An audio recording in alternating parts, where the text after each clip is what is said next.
ഹരേ കൃഷ്ണ. കൃഷ്ണഗാഥ 1-ാം അധ്യായം. കൃഷ്ണോൽപ്പത്തി 130 മുതൽ 160 വരെ വരികൾ. ധർമ്മിഷ്ഠരായോരെ ചിന്തിച്ചു കാൺകിലോ, ധർമ്മജൻ ശീലവും തന്മക്കോലും ആയങ്ങൾ കാണുമ്പോൾ തോയാകരം തന്നിൽ പായുന്നവൻ നദീജാലം പോലെ.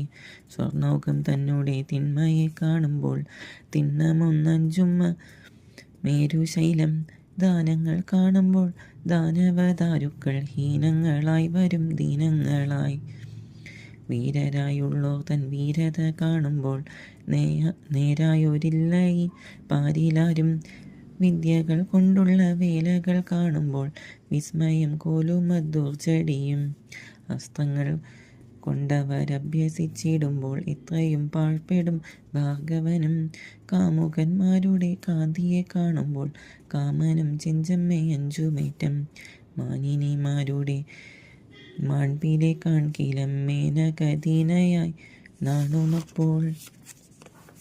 വെൺമാടം തന്നോടെ വെണ്മയെ കാണുമ്പോൾ കന്മഷം തോന്നുമ കൗമുദിക്കും.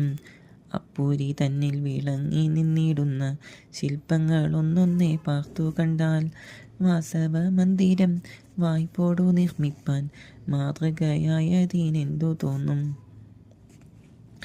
അപ്പൂരി തന്നിലുള്ള അത്ഭുതം ചൊല്ലുവാൻ കേൾപ്പുള്ളോരാരുമില്ലെന്നു വേണ്ട. തത്സാരമോർക്കിലോ വത്സൗകസാരയും നിസ്സാരമായിട്ടേ വന്നു കൂടൂ.